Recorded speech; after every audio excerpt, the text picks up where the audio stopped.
யார் வேணாலும் சதித்திட்டம் போட்டோம், நீ அதை புரிஞ்சுக்கிட்டு விலகிப்போ. அன்புக்குரிய சகோதர சகோதரிகளே, இன்றைய நற்செய்தியிலே இதைத்தான் வாசிக்க கேட்டோம். இயேசுவை எப்படியாவது சாகடிக்கிறதுக்கு பிளான் போடுறாங்க. இது ஏன் இப்படி பிளான் போடுறாங்கன்னா, இதுக்கு முந்தின நற்செய்தி பகுதியை வாசிக்கிறது போது தான் தெரியும். தொழுகை கூடத்தில் இயேசு ஒரு கை சும்பிய ஒருவரை சுகமாக்குகிறார். ஓய்வு நாளை மீறி இவர் செய்கிறார் அப்படின்ன உடனே இவங்க எல்லாரும் சேர்ந்து இவருக்கு எதிராக கலகம் ஊட்டி எப்படியாவது இவரை கொலை செய்யணும்னு சொல்லி பார்க்குறாங்க. உலகத்தினுடைய எதிர்ப்பு ஒன்று என்றைக்கும் இருக்கும். உலகம் உங்களை எதிர்க்கும். எப்படி? நீ நல்லது செய்தால் கூட உங்களை உலகம் எதிர்க்கும்.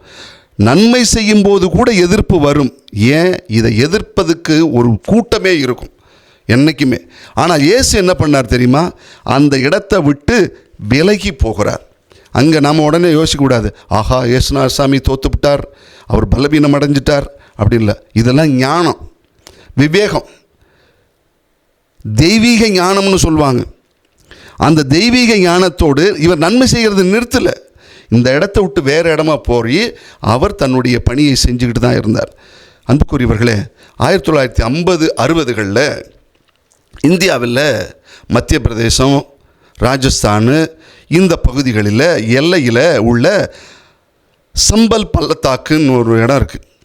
அங்கே மிகப்பெரிய கொடூரமானவர்கள்லாம் இருப்பாங்க. யாரெல்லாம் போனாலும் அந்த கொடூரக்காரர்கள் என்ன பண்ணுவாங்க, இவங்களை வழிமறைச்சி கொள்ளையடிச்சிருவாங்களாம். அந்த மாதிரி ஒரு மிகப்பெரிய கொடூரமான ஒரு சூழல் அங்கே நிலவிட்டு இருந்தது.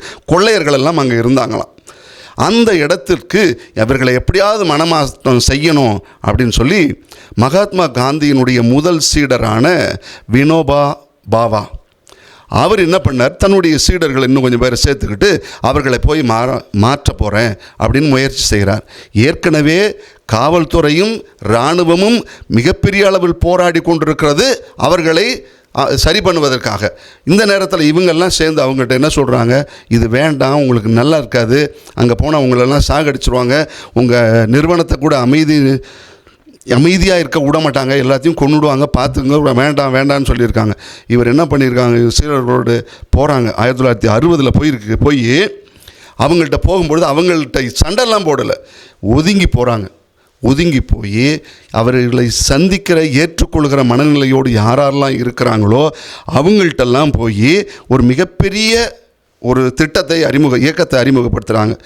பூமி தான இயக்கம்னு சொல்லி, யார் யார் ஏழை எளியவர்களுக்கு நிலம் இல்லையோ அவர்களுக்கெல்லாம் நிலம் கொடுக்கிறோம் என்று சொல்லி பூமி தான இயக்கத்தை வலியுறுத்தி கொண்டாங்க.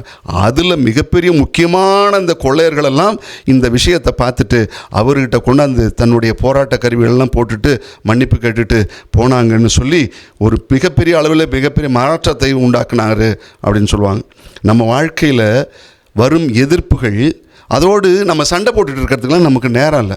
எல்லாம் சொல்லுவாங்கள்ல, உன்கிட்ட சண்டை போடுறதுக்கெலாம் என்கிட்ட நேரம் இல்லை, I don't have an time to argue with you அப்படிம்பாங்க சிலர்லாம். அது மாதிரி உங்கள்கிட்ட சண்டை போடுறதுக்கு எனக்கு இல்லை, நான் ஒதுங்கி போய் நல்ல காரியத்தை நான் தொடர்ந்து செஞ்சுக்கிட்டே போவேன் அப்படின்னு சொல்லி இயேசுநாதர் சொன்னது தான் இன்றைக்கி நமக்கான பாடம்.